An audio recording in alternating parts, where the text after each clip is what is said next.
আমার মনে হয় যদিও ভোটে আমরা বিজয় না হয়, আমরা ভালোবাসায় বিজয় হয়েছি না ইনশাআল্লাহ।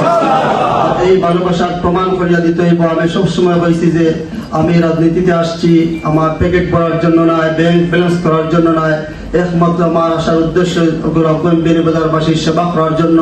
আর এটা আমরা প্রমাণ করা দিতে চাই না ইনশাআল্লাহ। অনেকে আমাদেরকে বলছেন যে আমরা নাকি বসন্তের কুকিল, রাজনীতির সময় আসছি আবার চলে যাব। আমরা ইনশাআল্লাহ এগুলো বিয়ানীবাজারের প্রত্যেকটা মানুষকে প্রমাণ করিয়া দিব যে আমরা মানুষের সেবায় আছি, মানুষের সেবায় থাকবো ইনশাআল্লাহ। আমার সেবা চলমান থাকবো।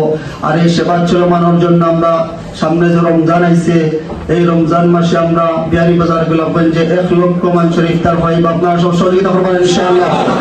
আমরা গোলাপগঞ্জ বিয়ানীবাজারের যে সমস্ত জায়গাগুলা বেশি বিজি এরিয়া যেগুলা, যেহেতু গ্রামে গঞ্জে অনেকে কইতে পারেন যে আপনি গ্রামে গঞ্জে বাজারে কেনে দিবেন না, আমরা তো আপনার সাথে ছিলাম।